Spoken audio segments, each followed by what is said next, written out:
Lots of alternators.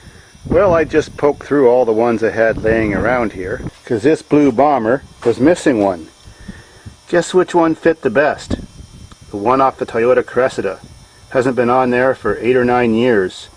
Some woman wanted to buy it for her car. She never showed up. I took it off the same time I parked it in the forest. And anyways, well, it was a good one back then. But I don't have a belt. So let's hope the stock belt, if I go to Canadian Tire, is going to fit if I buy one. Since all alternators work pretty much the same, I saved the connector on it and just snipped a couple wires and rigged it up the way the Toyota was wired. Any alternator will work in any car if you wire it right and can make it fit. I did have a problem at the bottom where the clevis was, trying to make that 3 inches wide, but I did it, so it's going to work. Now way back down here behind all this crap was this little tiny hose. I took her out for a test drive today. She started pissing antifreeze everywhere. So if you look really, really, really close, where is it now? So close, there's a pinhole at the tip of my thumb. There you can see it. Well, when the motor got hot, it started squirting out backwards and get everything wet. Take all that crap out of the way, and I just put a used piece of fuel line in there. We're looking at that sucker. So off to the scrap heap you go. And there's my batteries that didn't survive the winter. Won't hold a charge. Next thing, if you haven't noticed, it sat too low for off-road. You don't want to go over all those jumps with your belly pan dragging underground because you wanted to show off you were a low rider. That rips out your gas tank and your oil pan. That sucks. So I noticed that it had these aftermarket adjustable coil springs and thingy dings on it where you can just get a spanner wrench and turn these up and jack her up to max. So that's what I did. So I took this handy dandy tool which I found inside the car,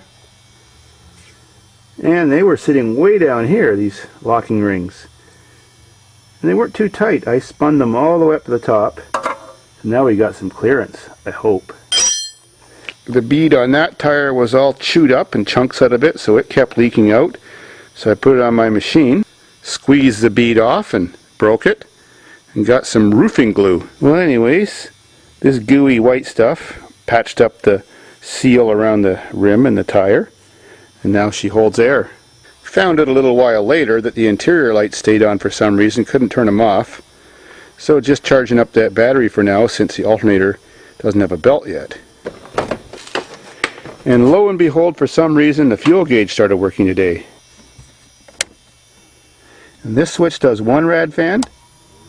You can hear it. And that does the other. As you can see, there's two of them. So as you can see, B Plus is turned on. NOS fully loaded. Just kidding. And yeah, we got about 10 bucks of fuel just like I said. And has 229,639 kilometers. That's a lot for one of these engines. That's why this one looks like it's been redone. Definitely a new head on it. Sounds sweet. Did find the original knob in the glove box. Got a little cap and another in there. I think I'll put it back on. I don't like slamming my knuckles against there since I already got one bashed one. That don't feel too good. Found the switch for the other window. And it works too. Come on. There you go. That was in the glove box with all the other crap. Canobians and everything. Took some steel wool and got all that years of gunge off the windshield from sitting underneath a maple tree. Trying out my new ZR950 camera I just bought for $229 on sale. Canadian. Let's see how it works. It does widescreen. I don't know if Windows Movie Maker edits widescreen properly or not. Let's see how it goes to Windows directly and then to YouTube.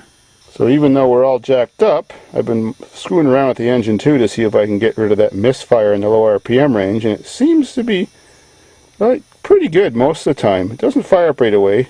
It usually farts for a while because it's got no back pressure, but let's see what happens.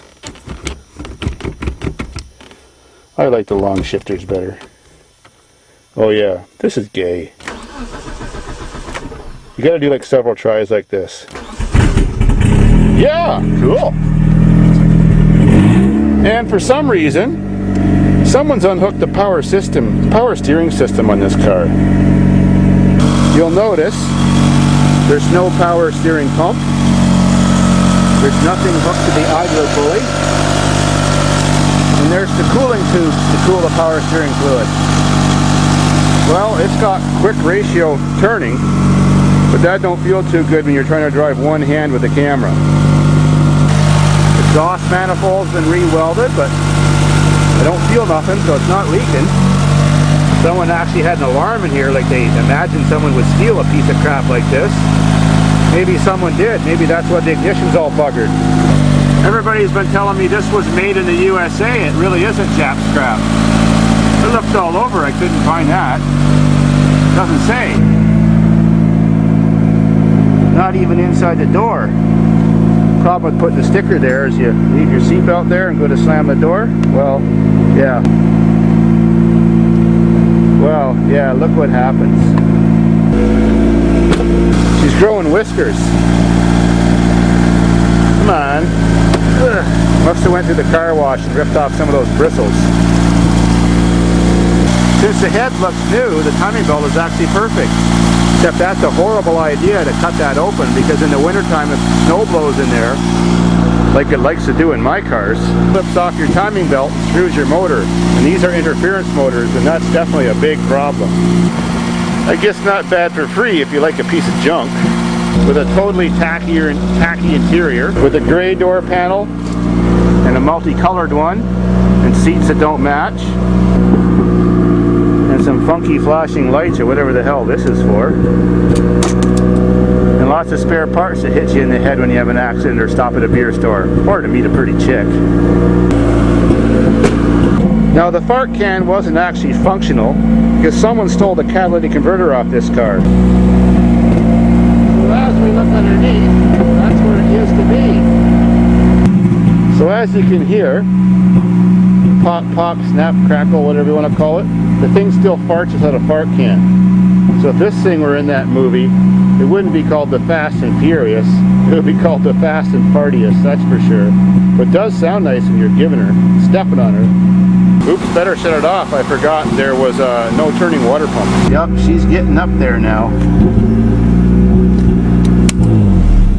Brrr. Gee, what a queef.